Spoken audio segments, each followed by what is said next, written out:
Good evening, everyone. I want to welcome all of the Mission residents, the candidates, and the community members, as well as the business owners of Mission and surrounding areas to tonight's City of Mission candidate debate. I'm Deb Settle. I'm the president of the Northeast Johnson County Chamber of Commerce, and I'd like to thank everyone for being here and attending the debate this evening. I also want to thank all of the citizens that submitted questions for tonight's debate. The purpose of the debate is to allow Mission residents to hear candidates discuss important issues, also to help voters make informed decisions, and to provide the candidates with information that concerns their constituents. The Northeast Johnson County Chamber represents 10 cities in the Northeast region, and Mission is a very integral part of this region. Our moderator this evening is Brian Brown. Brian is the chairman of the Government Affairs Committee for the Northeast Johnson County Chamber of Commerce, and I want to tell you just a short bit about Brian. He's worked at Sharon Lane Health Services since 2007. In 2012, Brian was named a future leader of long-term care by the American Health Association, which is based out of Washington, D.C. Brian's a resident of Prairie Village. He's a Rotarian and currently sits on the board of directors for 5 different Kansas organizations. In addition, Brian is also a member of the Northeast Johnson County Leadership Class of 2014. At this time, I'd like to invite Brian to the podium so we can go over the rules and procedures of tonight's debate. Thank you very much, Deb, and welcome everyone. At this time, all mayoral, and city council candidates for office were invited to participate in this debate. The public was allowed to submit questions by email to the Northeast Johnson County Chamber up to the 3rd of March.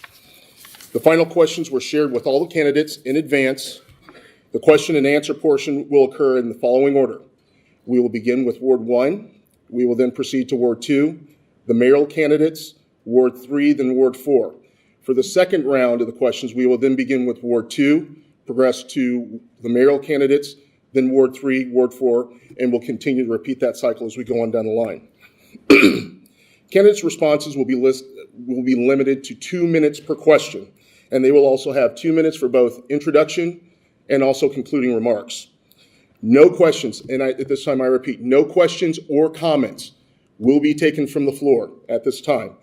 If you wish to address any specific questions directly to any one of the candidates, please feel free to go to the Johnson County election website where you may get their contact information and do so from that time. At this time, I would like to introduce our official timekeeper, Mr. Jim Donovan with Mid-America Mediation. Thank you very much, Jim. And now I'd like to introduce the candidates that are present for tonight's debate. Please stand as I call your name. Mayoral candidates, Mr. Stephen Schoengert.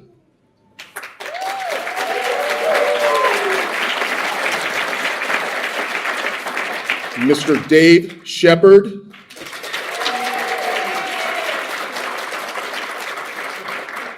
Ward 1 candidate Stephen Lucas.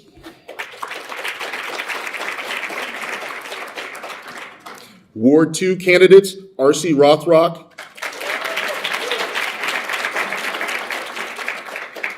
William Vandenberg III. Ward 3 candidate Debbie Kring. And finally, the candidates running for Ward 4, Suzanne Gibbs and Mr. Bill Nichols. At this point in time, we will go ahead and begin the opening remarks. Mr. Lucas. Thank you, Brian. Can everybody hear me okay? Okay. As Brian said, my name is Stephen Lucas. I'd like to tell you a little bit about myself. I've lived in Mission in Ward 1 for over 3 years with my wife. We're recently married. We've been married for about 6 months. And it's wonderful for me because she's not only my best friend, but she's also a wonderful, wonderful person. Prior to moving to the city of Mission, I attended the University of Kansas where I received my undergraduate degree in education.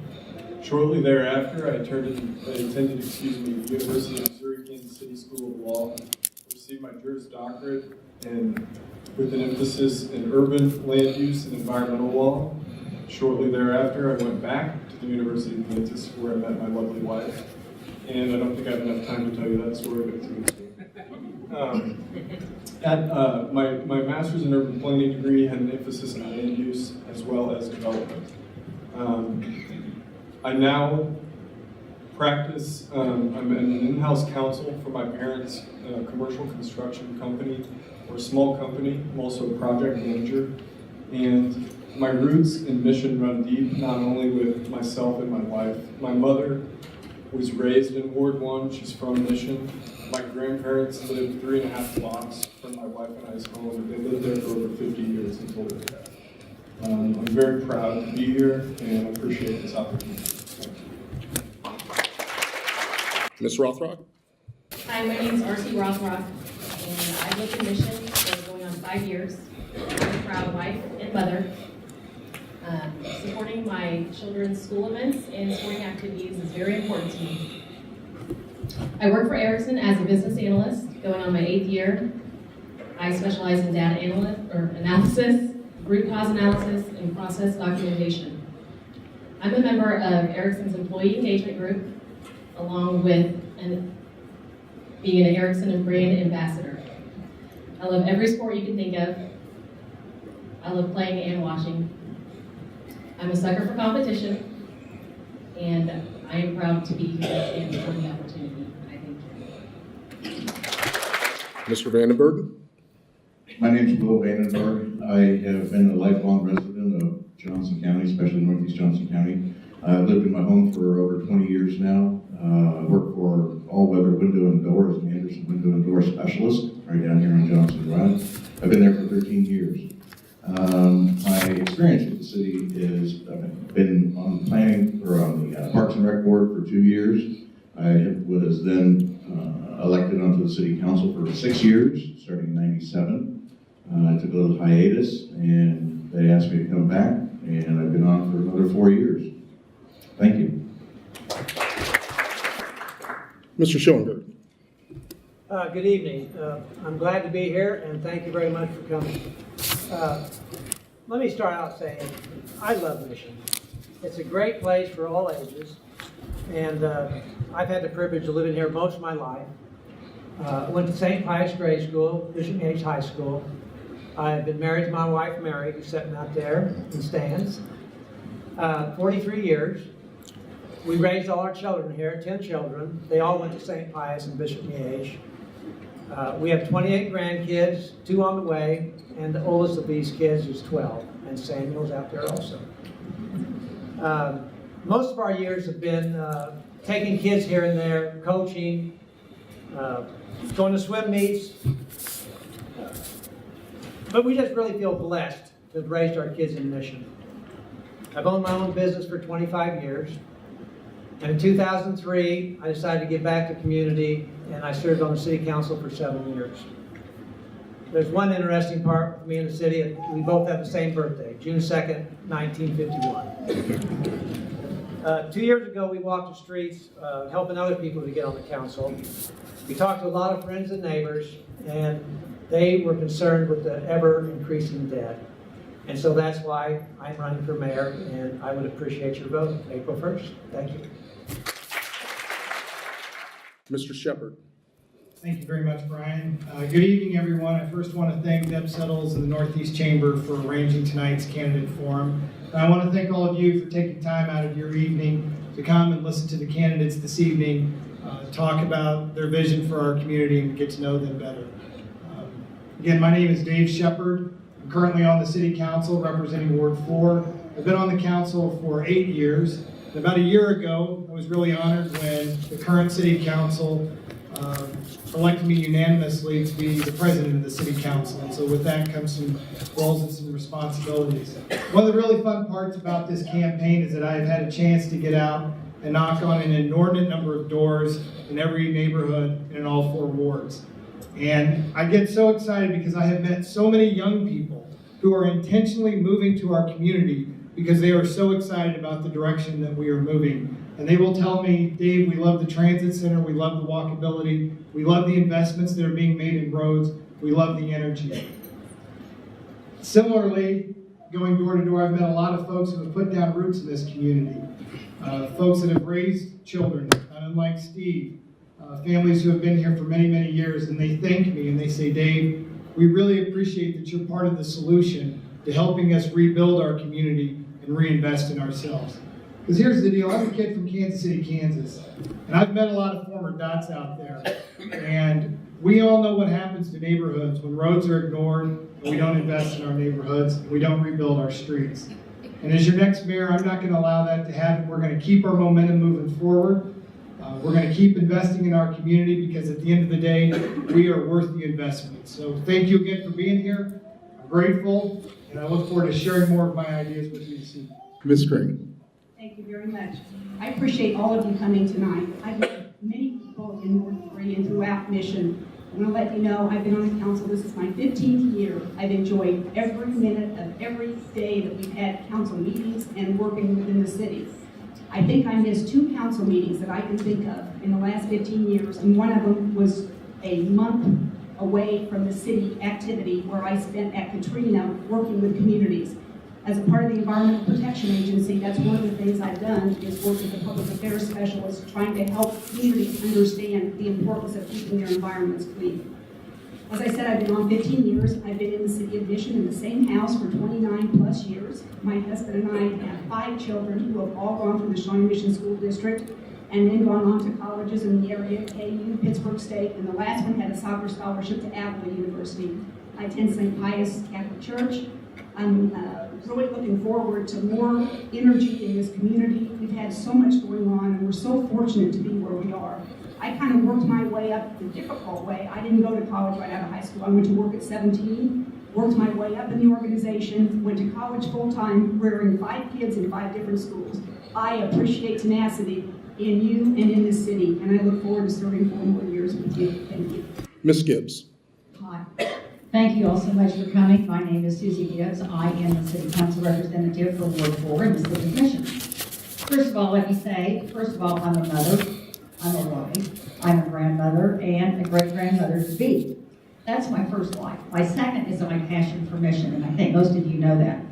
I have lived in Mission for 41 years. I've been on the council for 22 years. I was city clerk for 6 years for the City of Mission, and I was a chamber executive director for the Mission Area Chamber of Commerce for 6 years.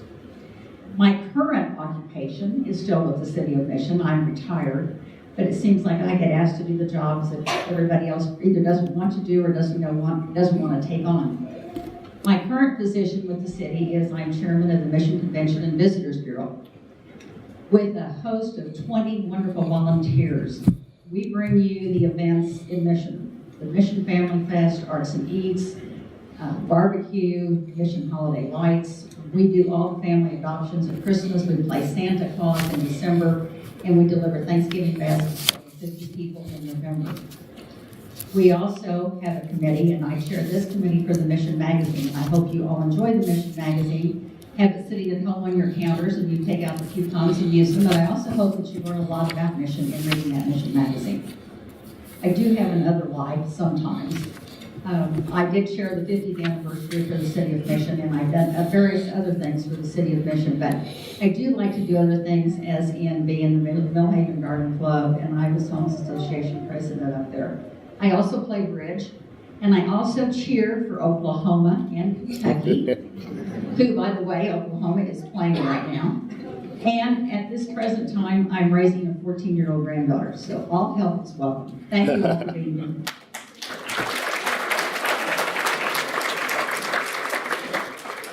And finally, Mr. Nichols. Hello. My name is Bill Nichols, and my wife and I have lived in our home for 36 years. I'm a retired photographer. I retired in 09.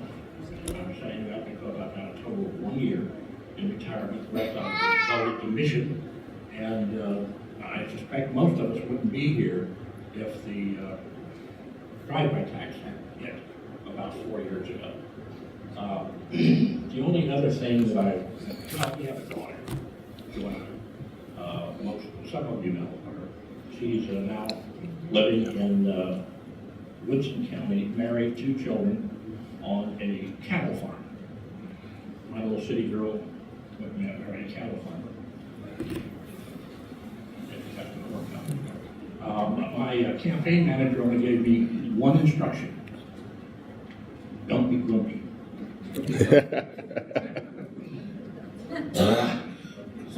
For those that know my background with Michigan, it can be tough. There's not a single person up here I dislike. One of them, dear friend, family friend, and this is not personal, it's just purely political. I go for a different direction than they did, and that's nothing personal. I do thank you for having us. Mr. Lucas, do you have ideas or tactics to help your residents in Ward 1 to become more involved in community issues and decision-making? That's a great question, Brian. Well done. I do, it's, you know, public engagement is an issue that's problematic across this country in municipalities, and it's something that we have to strive to achieve. I think this room, we should all be proud for the city of Mission for the turnout that we have tonight. I am. This is impressive right here. But to answer your question, yes. From what I understand, this seems to be a real issue in Ward 1, and I believe that we need to find non-traditional ways to engage residents. We need to broaden our scope of engagement through technology, in my opinion. MindMixer is a tool that acts as a virtual town hall. This type of tool would allow residents to participate, to share ideas, to generate feedback, all from the comfort of their home. Mission can make better decisions about the future because more people are involved in this process and thus engaged in community issues. Lots of people have access to the internet, as we all know and we're all aware, but not necessarily time to attend meetings such as this one. I believe that public engagement is so important for various reasons, one of them being the decisions that our community makes really truly need to be representative of our community and not only a select few. And so, to answer your question, it would be the use of technology and just broadening our scope of engagement. Very good. Thank you very much, sir. Next question, going to Ward 2, and piggybacking off the thought of community engagement. Ms. Rothrock, what are your ideas to get the community more engaged? Community engagement can be a wide variety of so many different things. So when driving engagement as a whole, I believe ramping up communication and awareness should play a major role. My first step would be to matrix all city business and events, assigning a level of impact or interest to each, outlining a process of communication on every level, and appointing persons or groups responsible for executing each. To ensure that information is delivered loud and clear, each process would utilize a compilation of different people, groups, tools, including social media tailored specifically to that level. The appointed people or groups will provide weekly updates to their ward council members of the actions taken to deliver information and create awareness. The council members will present their ward updates during a committee meeting so that the entire city government can review all actions taken and give recognition to the many moving parts of continuous and successful city communications. In theory, once an initial matrix is created and communication processes are implemented into our daily, weekly, and monthly tasks, I believe these plans of communication will slowly change from tasks to habits. Topics that have tremendous impact to the city will have the ability to exercise multiple or even all plans of communication to ensure that everyone is given the opportunity to participate in key decisions and involvement in community and government issues. Strong, effective communication practices create high levels of awareness, in turn resulting in higher levels of engagement. Thank you very much. Mr. Vandenberg, to you, once again, what are your ideas to get the community more engaged? When it comes to the community engagement, one of the most important things to do is to be able to listen, to be aware of what citizens want and need. I remember back in '97 being a part of the very first Easter egg hunt when I was on the Parks and Rec Board. A few years later, after we built our wonderful community center, phase 1, our Parks and Rec director Steve Gorey. I was always looking for something to do with the outside of the building and kept badgering him. Can we have a chili cook-off or maybe a barbecue contest? He heard the barbecue contest and ran with it. And I really enjoyed being a part of that very first one with only 12 contestants. There's other ways to bring the community closer to us that sit up here, and social media is one avenue, but it's also being able to have your ears open and listening to what the people want and need. Thank you very much, Mr. Vandenberg. Mr. Schoenberg, looking forward, can you give us 3 critical initiatives that need to be done over the next 4 years to move the city of Mission forward? Well, first of all, I guess on everybody's mind would be the East Gateway, better known as the Black Hole. I think it's everybody's concern because we've been through so many changes, plan reviews, plan changes. I believe that the developer is an honest man, but he's out for himself, he's out for a good investment. We as city officials, we have to watch, we have to make sure it's good for the city. And right now, with all the plan changes, he owes us a lot of money for the improvements on the ground. There's a lot of talk, but never any action. So I would say it'd have to be number 1 would be the East Gateway and getting this developer nailed down to make a decision, and no tax incentives, no more money. Let's get something done.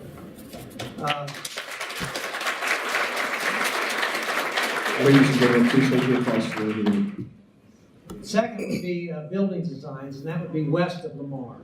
It's called the Form-Based Code. It was brought in by a company out of Canada.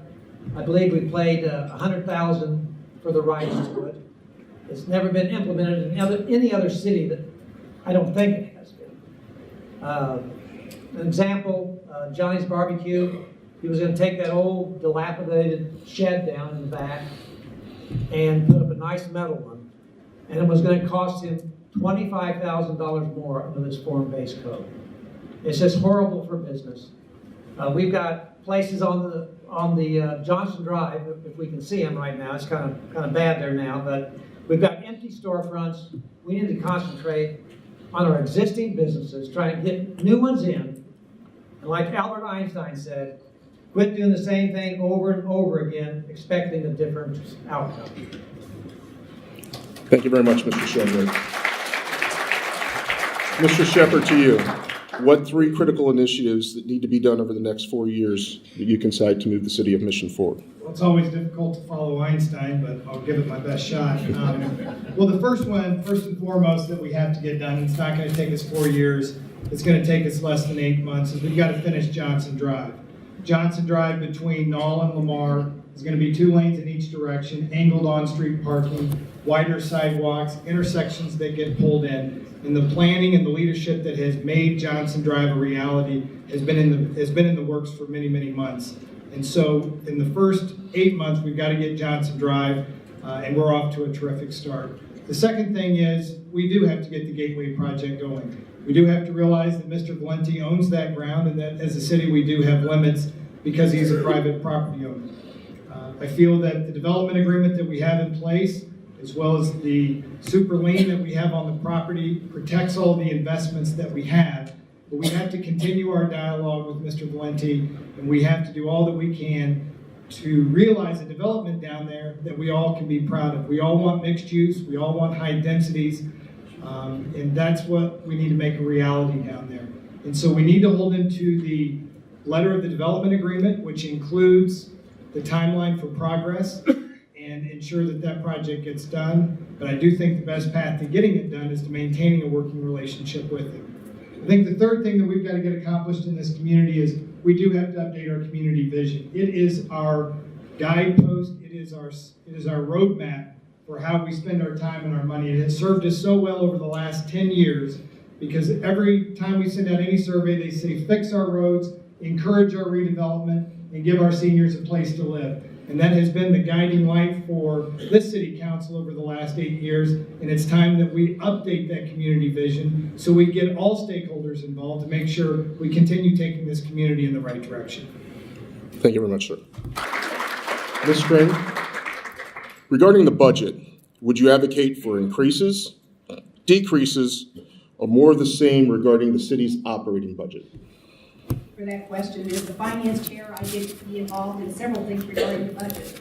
I want to tell you that when we look at budgets, it's not a matter at the time of increase, decrease, or stay the same. We look at each individual budget as it comes up each year for consideration based on constituent feedback, based on what we're doing at the time. Better for me to say, instead of looking at lowering or increasing, where can we look at other avenues of revenue? And I am a big proponent, whether you like the federal government or not, sometimes I don't like it. They have many grants out there that the city has become really good at applying and receiving grants. The ERA funds that we've had for the row and some of the areas east of town have been pertinent in getting additional revenue sources so the revenue doesn't come from you. And that would be my priority in doing that. I retired in January after 31 years at EPA, and I am ready to go on the board and continue to look for grant opportunities with the staff, because I think other revenue sources are where we need to be looking in order to balance budgets like we'd like to. And I think the governing body is really moving toward the balanced budget concept, but we have to have revenue sources. With properties going down, we have to have additional revenue sources in order to make that meet. Thank you very much, ma'am. Ms. Gibbs, what do you see as the community's involvement to help maintain valuation of the current housing stock into the future? I believe that maintaining the values of your property begin with you. Years ago, when I was the president of Mellhaven Homes Association, I tried to get a bunch of the homes associations in Mission to all get together, pool our ideas, figure out what we could do to help each other. What can you do that would work in my area? What can we do that will work in your area? There's a lot of things that we can do in our own group, in our own neighborhoods. Get together, pick up your trash, helps your neighbor who can't maybe mow their yard or rake their leaves. There's a multitude of things you can do. Get your teenagers to work.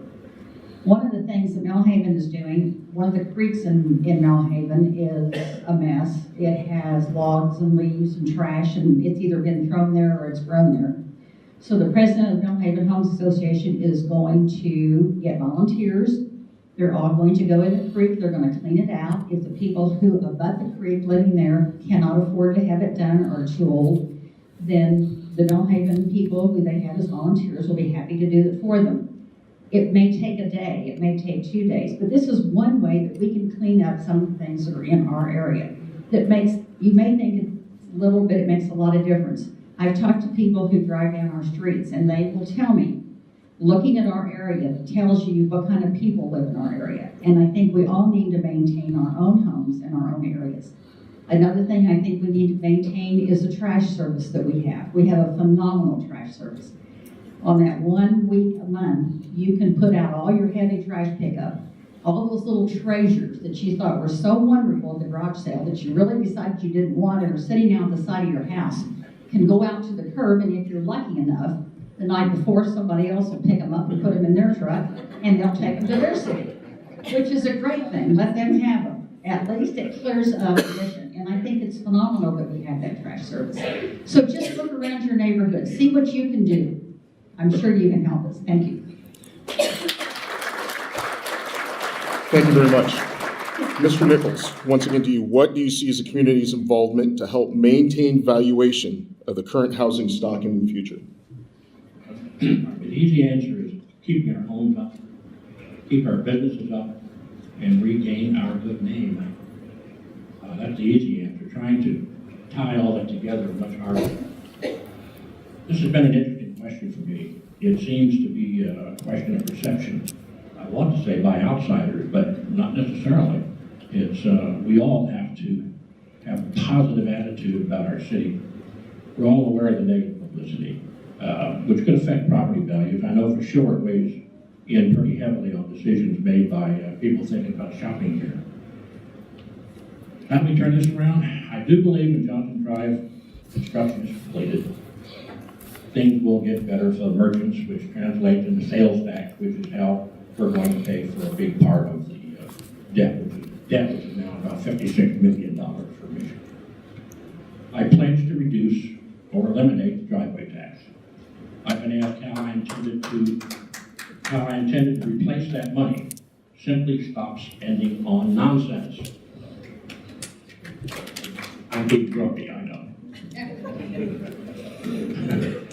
Ward 4 in my memory has never been offered to meet on a regular basis with elected council persons.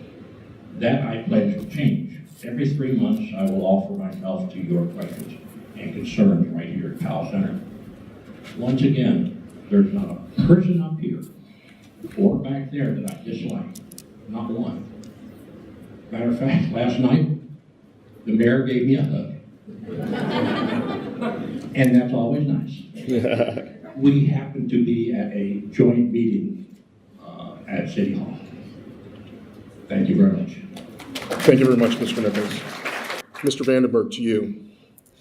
There have been major infrastructure investments in the city of Mission. As you move forward, what are the priorities, other investments that need to occur to pay down the debt for investments already done, or a combination of both? I think anybody that knows me knows that I hate owing people money. Just because Moody's gives the city of Mission an excellent credit rating does not mean that we need to max out our credit card. It's very necessary in order to maintain spending, smart spending. There are a lot of infrastructure improvements that need to be done. One of the major ones is stormwater drains. They're deteriorating. I think you've seen what has happened, or have heard what has happened out here in the parking lot in front of Hobby Lobby. It's happened twice. Improvements on the stormwater are going to be absolutely necessary, and they're going to be costly. But we need to do it smart.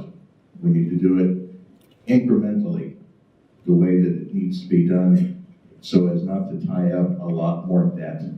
Thank you. Ms. Rothrock, to you, once again, there have been major infrastructure investments in the city of Mission. As you move forward, what are the priorities? Other investments that need to occur, or to pay down the debt for the investments already done, or a combination of both? Paying down debt for the investments we have already made should be a strong focus point. But placing much-needed investments on the back burner in order to drive down our current debt would be counterproductive. I believe we should demonstrate a healthy balance of both. We must educate ourselves on how to maintain the assets we already have. Take into consideration what impact our investment decisions might have on Mission's daily life and business when exploring future investments. We as a city should require every future investment opportunity to provide the following items before entertaining the idea. Exactly what are we investing in? What do we expect to accomplish or achieve from this investment? The amount, the timeframes, and also a quality assurance plan protecting the city's interests in the event our investments fall short of expectations in any way. By protecting our current assets with proper maintenance, investing wisely in the future, along with continuing to pay down our current debt, we will strengthen our city's path to success. Thank you very much, Ms. Rothrock. Mr. Shepard, the City of Mission has invested a total of $10 million so far into rehabbing Johnson Drive. What else would you see that the city could do to help redevelop the area and create a thriving downtown business district? Thank you. Yes, an excellent question. Obviously, fixing and completing the current project between Knoll and Lamar is step number one. Before we started construction on Johnson Drive, we had many property owners tell us, in conversation with them, we're not ready to reinvest in our buildings until we see a commitment from the city that they're going to fix infrastructure that has been ignored for 3 decades. So someone had to step first.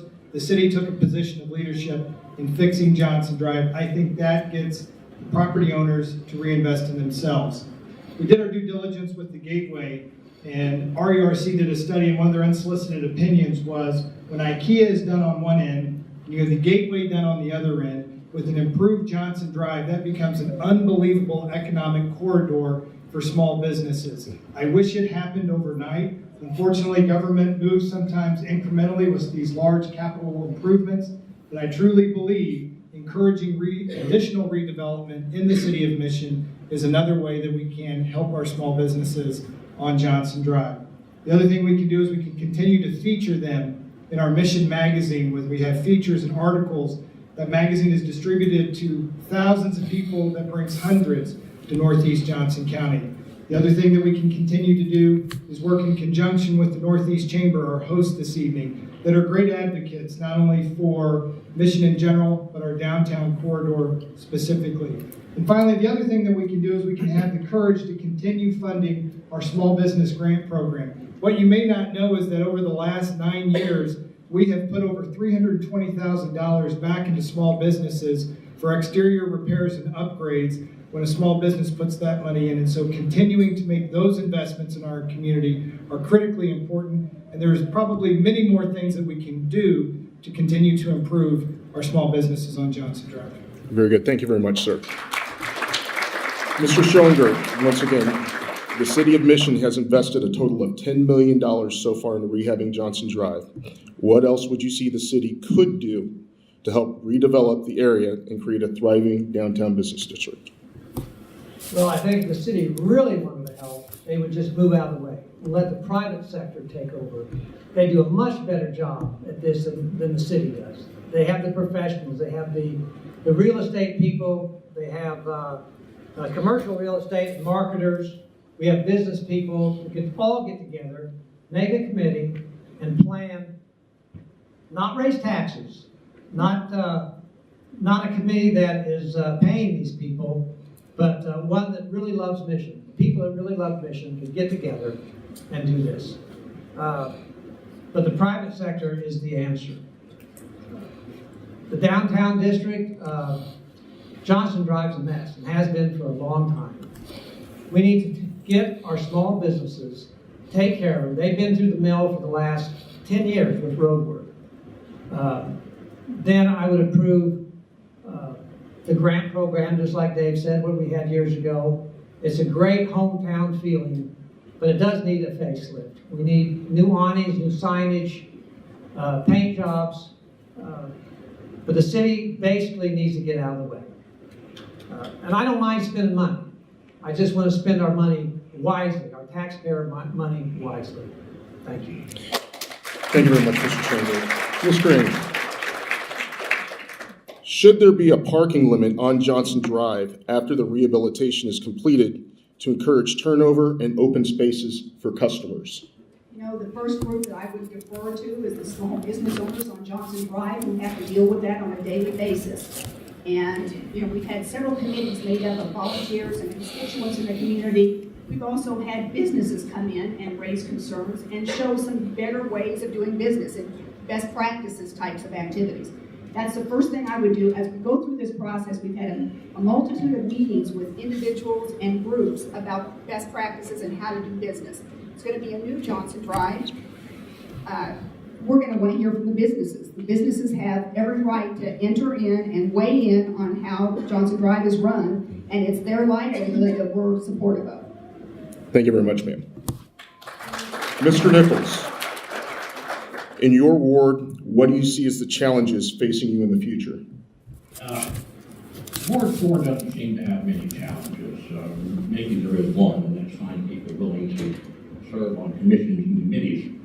But we have now the same names over and over again, absolutely the same people. I want to see people fired up about living here. Proud to say I live in Mission. I think with the renewed sense of pride in actually being heard by their representatives, you'll want to become more involved and serve in some capacity. That's what true community is. Everyone being involved and engaged, not just like you. This administration has been less than transparent with us. Rather than opening the line of information and communication, they've worked to close it. I think that's wrong, and with your vote, I'll email my consenting constituents before every council meeting and with the agenda, and then minutes afterwards. I will keep you informed as you will. Thank you. Thank you very much, Mr. Nichols. Ms. Gibbs, once again, what do you see as the challenges for you in the future in Ward 4? One of the greatest challenges I see is we have lots of senior citizens who are aging. They are not able to stay in their homes. They are not able to financially stay in their homes, as well as be able to take care of their homes. And there are not a lot of places in Mission for people to go, for senior citizens to go. It's great that we do have Mission Square, however, that is full right now, which is wonderful. Kudos to the council when they voted that in. We do have that. We have Aspen Village is going to be coming in. They're breaking ground in the next month or so up here across from the post office. That will be another facility. And then we also have a proposal from somebody on the Neff printing facility area there. So that will be some ways that maybe some of these seniors can stay in Mission. They don't want to leave Mission, but they can't afford to stay in their homes, or they aren't able to stay in their homes. So I think that's something that we need to look into. One of the couples in Millhaven did a wonderful thing. They were living in a split level. They needed to downsize. They had a son who had some disabilities. So they bought a home behind Hy-Vee. And it was a smaller home. They said they got it at a very good price, but they had to put $50,000 into it. But we had a tour of it. It was wonderful. It's a beautiful little home. They can walk to Hobby Lobby. They can walk to Hy-Vee. They can walk to the post office. They can walk to all the restaurants. The son can ride his bike on the trail that goes behind Hy-Vee. So that's another solution. We also have a few little pocket areas that have some homes that might want to be demolished, maybe some patio homes put in there for the senior citizens. But I think another issue facing us are the young couples and the new people who are buying the new homes that they're moving into Mission. Getting them involved, getting them to come to Mission, come to our meetings, serve on committees. I think that's another big challenge that we have. And I have that in Ward 4 because we have a lot of young couples moving in. I want to get them involved. I want to get some new faces on these committees. So those are two challenges that I see. Thank you very much, ma'am. Mr. Lucas, do you see the City of Mission having a role in helping residents reinvest and rehabbing the housing stock in your ward? And if so, what does that look like? Thank you, Brian. Two parts, I think, to my answer to that question. First and foremost, obviously, we all have a responsibility to maintain our own homes. We can't rely on other people to do that for us. However, I believe that we can't neglect the less fortunate. There are individuals with low income. There are individuals who for whatever reason, it's out of their means to maintain their property values. And I firmly believe that the whole is greater than the sum of its parts. I think Mission as a city is better off if we take care of the less fortunate out there. I'm not saying we give free handouts to everyone, but I do believe there's a role. So the second part to your question is, so what does that look like? Yes, sir. In my opinion, it looks a lot like the current Mission Possible program we have in the city. This program is aimed at helping residents who are interested in making improvements to their home. I believe the eligibility requirements with this current program need to be changed, however. Let me give you an example. The current household size of 8 people is not eligible for this program if their total household income exceeds $46,550. That's 8 individuals in one house. Total household income, $46,550. Personally, I believe the program needs to be more accessible to lower income and moderate income individuals in our community. Thank you very much, sir.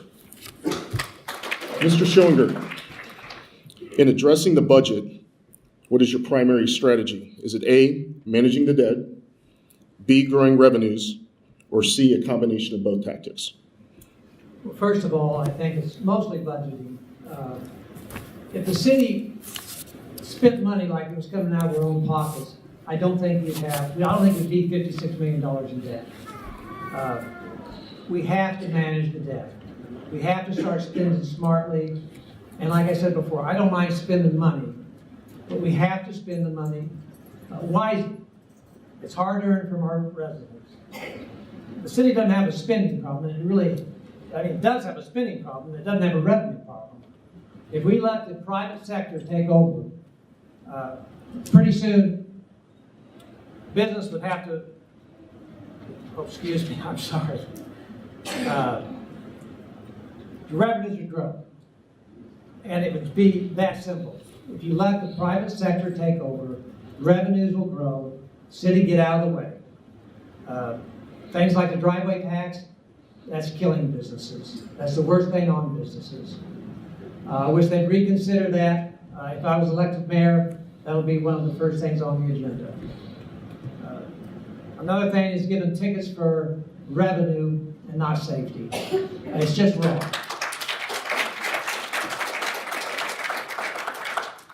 I mean, Mission has made a business out of it. We give over $1 million a year. And it's just not right. And by the way, be careful leaving the parking lot. Thank you very much, Mr. Schulberg. Mr. Shepherd, to you. In addressing the budget, what is your primary strategy? A, managing debt, or B, growing revenues, or C, a combination of both? And please explain the tactics that you used to accomplish that strategy. Sure, thank you. There's no doubt in my mind that it has to be a combination of both. If we all waited until we could afford to buy our houses for full price, there would be no mortgages and very few of us would be property owners. When the city woke up one day and the floodplain was redrawn and we had $30 million of commercial property in the floodplain, and we had a choice to either allow it to turn into blight or to take action and invest in our community, we chose the latter. These capital projects are incredibly expensive. And by the way, the number is not $56 million. It is $42.3 million, and by the end of this year, it will be $37 million because we have a very aggressive debt elimination program in this community. But when these capital projects present themselves like stormwater or crumbling roads, if the private sector will come forward and fix those things, I'm all for it. But the reality is, folks, there's only certain things that the city can fix, and that's stormwater, and that's the roads, and that's where the leadership comes in. And we have to be able to manage it. But it is about not only diversifying revenues, and it is also about managing debt. We have to encourage redevelopment in our community. When developers come to this community, do you know what they want? The number one question they ask is, how much money are you investing in your roads? How much money are you investing in your infrastructure? What can we expect if we bring a $5, $10, $185 million investment to your community? What is the city going to do? It's back what I said earlier about how we can help Johnson Drive. We fix Johnson Drive as it is in the plans right now. It will be done in November, and you will see investment come back into this community. And so it has to be a combination of managing debt, increasing revenues, encouraging redevelopment, and there obviously has to be a balance. But sometimes you wake up some days, and when the roof has to be replaced, you have to take action. Thank you very much, Mr. Shepherd. Ms. Green, being a city council member, are there outstanding infrastructure issues that have yet to be addressed with the city that can be discussed? Yes, and one of the newest items or actions is Hobby Lobby, which leaves a big gap in our city because it's going to be down by IKEA. It leaves promise for something new and energetic, but it also takes an entity, a commercial entity that many of us use on a daily basis for anything from wrapping paper to cars. We've got several pieces of infrastructure that we're trying to look at cohesively while doing it intermittently as well. We've had several people come up, and one component of infrastructure is sidewalks in residential neighborhoods. Some have them, some don't. And we have a mixed bag of opinions on having sidewalks within your residential street in your neighborhoods. Curbs and gutters continually need to be replaced. We're trying diligently to look at material assets and look at what we're using, mill and overlay and different types of materials in our street process so we get the best that we can for the money we're paying, and we don't have to go back in a year and replace things. That was done, this center is one, that was done without total diligence in how much we spent, and we're having to spend money now to recoup what probably should have been done when we first opened it, but we've learned a lot along the way. It's lessons learned and best practices. We'll find out more about infrastructure probably monthly. We get more information about who's coming in, who's going out, and what types of things in the community need to be addressed on an as-needed basis. Thank you very much, Ms. Gibbs. Or Ms. Crane, excuse me. Ms. Gibbs, I got that one right this time.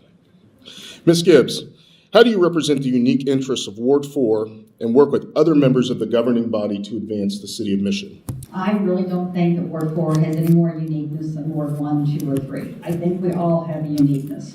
We all share the same problems. We all have the same amenities. We all have infrastructure problems. We all have senior citizens. We all have newlyweds. We all have rental properties. We all have landlords who are absentee.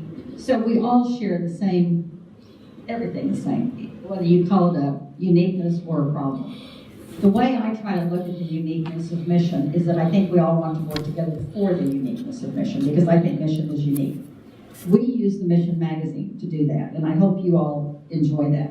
We try to pick people out of each ward, we try to pick businesses out of each area, and we showcase them. We tell you what they're doing. We try to just enlighten you as to the students at Shawnee Mission North. We try to let you know what they're doing, because we have phenomenal educational buildings here. We try to keep you informed about Rushing Elementary School. So the uniqueness that I'm trying to work with in all the wards is to portray each ward with somebody different in them. You know, let us tell you what, you've got a unique person living next door. Did you know that they collected cactus? Or do you know that somebody else down the street collects trains or snakes? You know, these are the things that makes a community unique, or the little things that you don't think about. So the uniqueness that I'm trying to promote is to try to educate everybody about the uniqueness of each and every ward, and that will make Mission unique in itself. Thank you very much, Ms. Gibbs.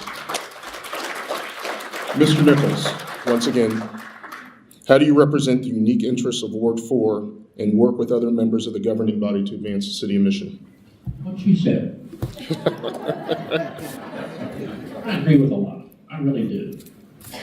Ward 4 is unique as compared to 1, 2, and 3. We're the only ward that goes from coast to coast, you might say, east to west. We'll start at Row and end up at Metcalf.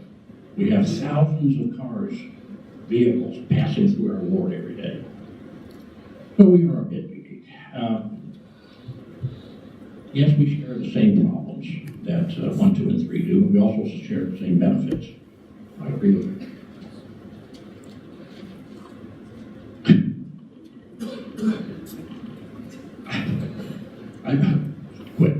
I believe the consensus would be aimed at the city government. Keep our roads up, deploy police to, as they say, serve and protect, and maintain a climate of welcome to our visitors, and spend wisely. As our well-trained and dedicated police is, we should never, ever put them in a position of writing tickets for revenue. Traffic citations should be only given for safety issues. For revenue, it's just not the thing to do. And if you want to ruin a town's reputation real quick, do it. All right, I'm getting grumpy again. Since most of our projects, since most of Gateway project is in Ward 4, again with your vote, I will demand the gentleman from New York to honor his agreement. Thank you. Thank you very much, Mr. Nichols. Mr. Lucas. Strong schools are very important to the quality of life in communities. Rushton School is in Ward 1. How could you work with the school district to help leverage and enhance the quality of life issues in your ward? Thank you, Brian. It's an interesting question. Obviously, school districts are their own entity, separate from city council. However, we're talking about leveraging and working with the school district. So I believe, honestly, the most important issue with quality of life is safety. So I believe that we need to really think about the need to ensure that kids can walk safely to school.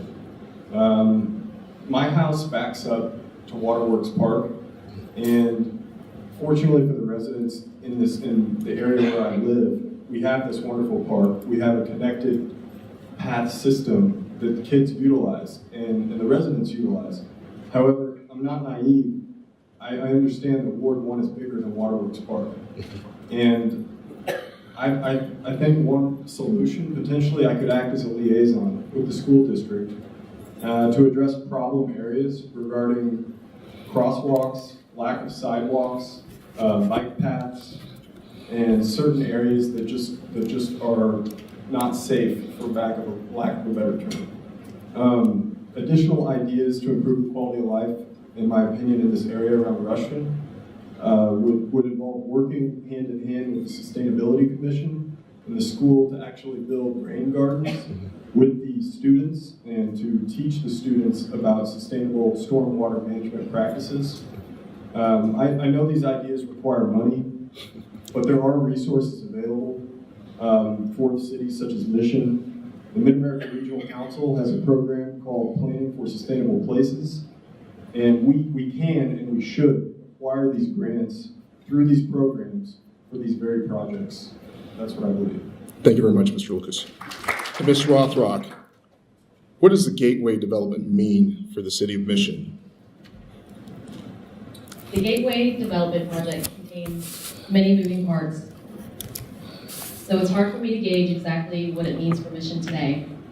However, I can echo a few things that I've been told. The Gateway development has the potential to boost the number of jobs tremendously, increase new residential choices with its 300 apartments, and increase the amount of traffic our city sees on a daily basis. These things combined have the potential to benefit Mission on so many different levels. Thank you very much, Mayor. Mr. Vandenberg, to you, what does the Gateway project mean to the city of Mission? Well, I can tell you what it has meant to the city of Mission. That is a black eye. Mr. Valenti came in 8 years ago wanting to do this project. I can understand a recession. He's got a number of investors that are interested in this project. The city gave him a very nice financing program at the beginning of last year. He has not taken advantage of it. As far as I'm concerned, there's only two things I want to hear from Mr. Valenti. Either A, I sold the land to somebody that's going to do something with it, or B, job is completed. Thank you very much, sir. Ms. Green. What can the city of Mission do to help revitalize Johnson Drive after the work is completed? Good question. I think we continue on the path we're on. It's a great journey. Being on this council for 15 years, I've seen businesses come in, I've seen them thrive, I've seen some go. The grant program to help facades and outside structures for businesses will need to continue. I think if one of the things, if we had not had the ongoing saga with continuing the road repairs, we would not have new businesses wanting to come on board. I think as we get new businesses, in concert with the current businesses, I think we need a group of business owners to come forth and talk to the city on an ongoing basis about what they need and what would be good for them, like the time frame I talked about with the meters, with the parking. We have a great business community, and they have given a lot back to the city.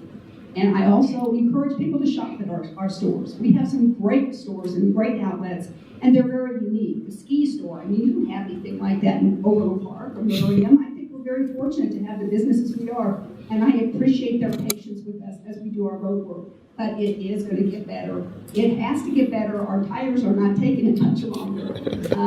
I am definitely looking forward to a new and brighter Johnson Drive that mixes with our historic richness so we can move forward into the next decade. Thank you very much, Ms. Whitman. Mr. Nichols, the Gateway project is moving at a very slow pace. The council has approved in 2013 $30 million in economic development incentives. Are you in favor of enhancing this plan to help reinvigorate this development? If so, how? I'm in favor. No, not hard. I want Tom Valenti just like everybody else here. So I want him to honor his development agreement. By the way, the figure 30 million is incorrect. It's 37.5 million. 30 to Tom, Mr. Valenti. 7.5 million to Mission. 7 of it, I believe, is a 1.5 million for construction and oversight inspection costs. 6 million to pay down the stormwater improvements. In case you weren't following, that's us borrowing money to pay ourselves. Interesting. Now, the bonds we sell are a combination of general obligation and special obligation, all with assorted backstops and guarantees, I'm told. Let's hope so. Mr. Valenti was in town yesterday, and the day before, I think. I have no idea what he was here for. I would sure like to have been in the loop. I wasn't. I'm willing to give up the rest of my time if anybody can tell us what happened. Apparently not. Every time Mr. Valenti comes to town, something happens. Smoke, mirrors happens. I like Tom. I like his son Scott. They're fine, except get off the chair and do something. This is not merely about filling up a hole in the ground. It's about taxes. It's about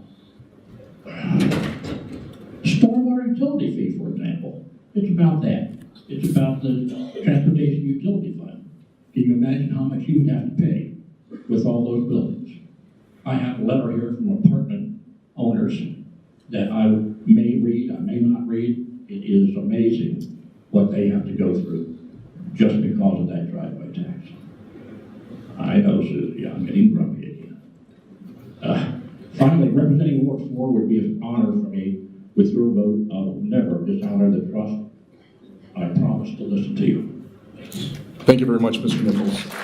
Ms. Gibbs, once again, the question. Gateway is moving forward at a very slow pace. The council's approved in 2013 $30 million in economic development incentives.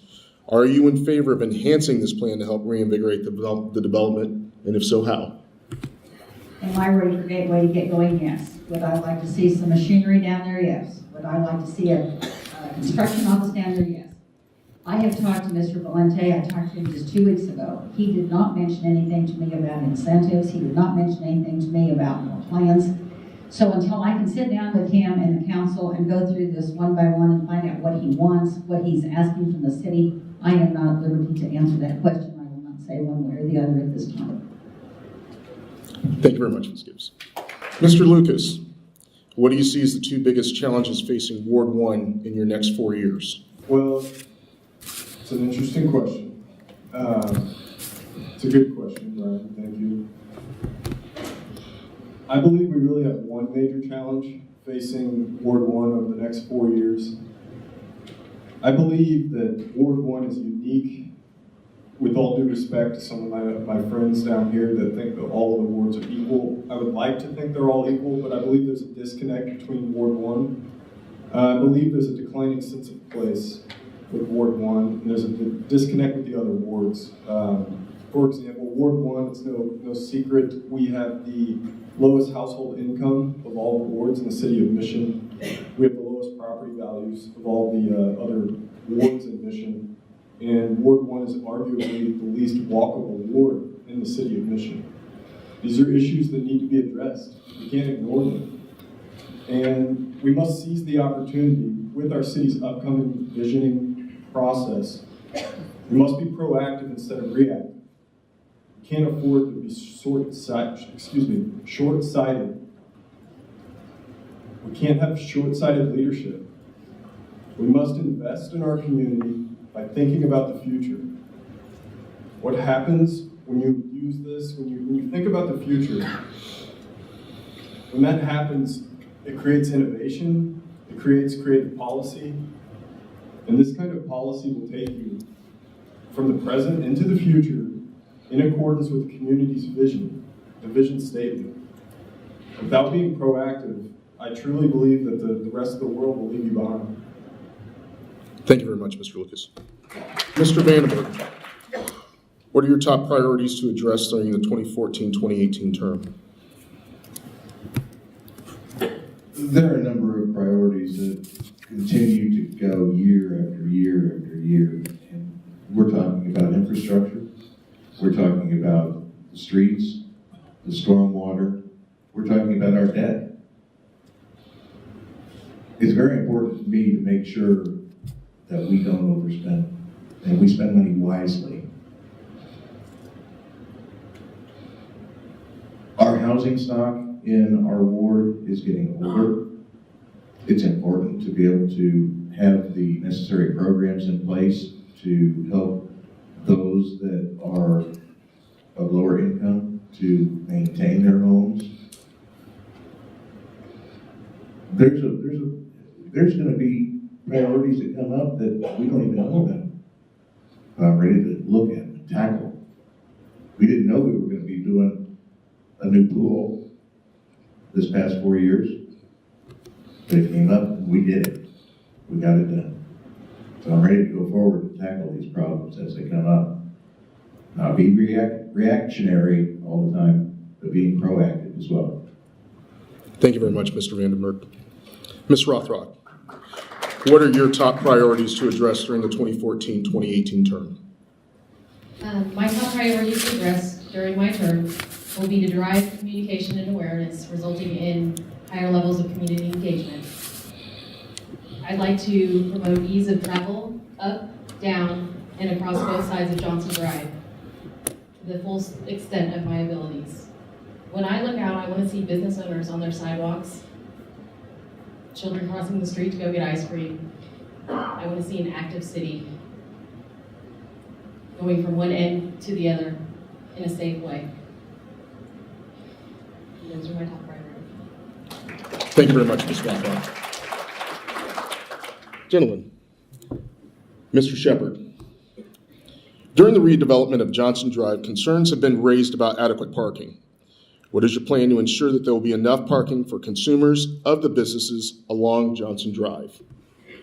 Topic that's gotten a lot of conversation. By way of background, when we redid, before we started redoing Johnson Drive, because there were federal and some county dollars involved, one of the things we had to do was go along and acquire 36 different easements and right-of-ways. Johnson Drive at one time was a 2-lane brick road. Overnight, many, many years ago, the city expanded it to 4 lanes, paved it, and took land from property owners along Johnson Drive. So what you may not realize is that within the last year, the city has written about $1 million worth of checks to those property owners along Johnson Drive to acquire those right-of-ways and easements. As a result of that, with 2 lanes going each way and angled on-street parking, the angled on-street parking will now be regulated by the city. There absolutely has to be conversation with the business owners and the property owners on Johnson Drive in order to figure out how we make parking work on Johnson Drive. There must be overflow, municipally owned, maintained parking lots as well for the employees and for the owners of these businesses. So the primo locations on those angled on-street parkings are made available for the customers on Johnson Drive. And there has to be dialogue, there has to be conversation, because it's going to be regulated. And look, I don't have the corner on the market on all the great ideas, but what I will tell you is this, is that if we bring the property owners together, we bring these small businesses together along Johnson Drive, and we decide, should it be an hour, should it be 90 minutes, should it be 15 minutes, how should we regulate it? Do we need to designate someone on in our public safety department to focus exclusively on this? We need to come together with a plan, but we need to engage our businesses, have overflow parking, and make sure that we do a terrific job of communicating what that plan is. Thank you very much, Mr. Shepard. Mr. Schillinger, once again, I'll restate the question. During the redevelopment of Johnson Drive, concerns have been raised about adequate parking. What is your plan to ensure that there will be enough parking for the customers of the businesses along Johnson Drive? Well, our business district is not unlike any other downtown business district when it comes to parking. In downtown areas, parking will always be a premium. And business owners understand that when they decide to open their business in the heart of downtown district. Unfortunately, the plan to redevelop Johnson Drive is already in motion, and parking has already been addressed by the current administration's liking. However, because the current administration's business-killing strategies, there's plenty of parking due to the number of vacant storefronts. Once we get the city government under control and out of the private sector's way, parking will become more of a problem. What I have heard from some of the businesses is that owners and employees need places to park rather than in front of their own stores. That would alleviate some of the problem. But really, something will have to be done to address this in the future, after Johnson Drive is already completed. Thank you very much, Mr. Schillinger. Ladies and gentlemen, at this time, that concludes the question and answer portion of our program tonight. At this time, we will have 2 minutes for each candidate to go ahead and present closing remarks. Mr. Nichols, we start with you, sir. Okay. I am not running against David Shepard, but it feels like I should be. He talked about paying a lot of money to property owners by taking their land, their parking places. Yeah, right, under threat of eminent domain. That's how they did that. Some property owners were quite satisfied taking the money. I get that. There were property owners in here that was threatened by eminent domain. Yeah, well, sorry. He's now Mr. Shepard's talking about buying more land. City should not be, this size city should not be in the land business. We got into trouble buying this plenty. That was almost illegal, at least according to the Attorney General.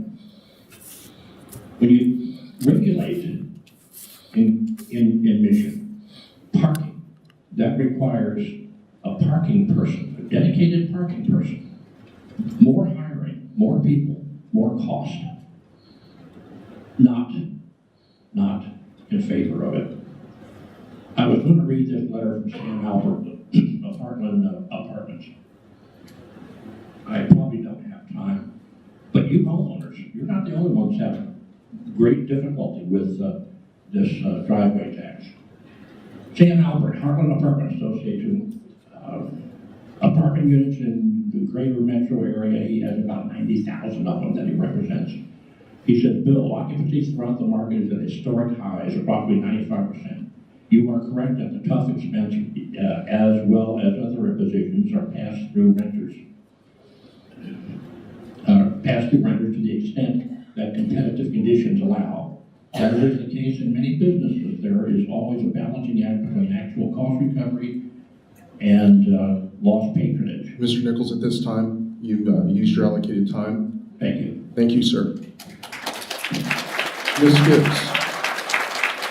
We'll now hear the closing remarks from Ms. Gibbs. Thank you. I appreciate the opportunity to be here tonight. I would just like to tell you that campaigning is a wonderful thing to do. You get to meet lots of wonderful people. I really thoroughly enjoy campaigning. In fact, we even campaigned on that sleety afternoon when it was Saturday afternoon, the sleet was out and it was raining, and people would say, don't you want to come in? And we'd say no, because we'll get warm and then we have to go back out again. We've been offered all sorts of things during our campaigns, and it's really fun to hear their questions and to be able to talk to them on a one-to-one basis. But I would just like to tell you that something else has surfaced, and this greatly troubles me. My health has become an issue of the campaign. And I would just like to tell you that I am alive and well. I would like to announce that I'm a 24-year survivor of cancer, and I plan to live another 24 years. So thank you so much for your support. Don't forget to vote. Thank you very much, Ms. Gibbs. At this time, we'll hear the closing remarks from Ms. Crane. I want to thank each and every one of you for coming out tonight. Your voice and the contribution you make to the city by giving us input and feedback is what makes us do what we do. Many of us who've been on the council, please look at what is acted upon versus what is just stated. Because some of us running do not always have the vision of keeping this community going in a lively fashion, energetically, and we are trying diligently to make sure Johnson Drive gets completed, our projects get completed. We work with the developer on the East Gateway. You know, I'm still one of these people who was hanging on to that aquarium because I thought that promised so much for this community. It also had a legacy for education because you would get college credit for working down there. So many elements that seem so positive for the community. But I'm moving on because one of the positions that we have on the city council is balancing. It's balancing the needs and the wants of individual constituents, groups in the community, and making sure we are representing the city to the best of our ability now and in the future. We have to look back at the past to see historic patterns, what we've done wrong, what we could improve upon, and where we were very successful. Please stay with us, go on this journey with us, and you will be proud that you live in this community because it is on the map for good. Thank you. Thank you very much, Ms. Turner. Now we'll hear the closing remarks of Mr. Shepard. Thank you. Hello, thank you. Hello, is that better? Okay. Yes. Thank you, Brian, and thank you again to the Northeast Chamber for hosting tonight's candidate forum. Again, thanks to everybody for being here this evening. I hope that it was informative. And you know, Bill, you're not running against me, but I will tell you, having gotten to know you, you're really good at telling people what they ought to be afraid of, and you're even better at telling people who they ought to blame for it. And so, my vision and your vision for this community are not the same. I want to make this a great place to live, work, and raise a family, and it requires some hard work. And let me be clear with you, leadership isn't always easy, and leadership isn't always about consensus. Sometimes we have to do those things in our lives, whether they're personal or in the community, that are those urgent, non-important things, like fixing stormwater systems or improving roads. And these capital improvement projects, folks, are expensive, and they're complicated, and they're not real popular. But guess what? Those are not reasons to ignore them. I'm really proud of the direction that this community is going, the investments that we have made. The new pool and the grassroots campaign that came out in support of that was intergenerational, with young families.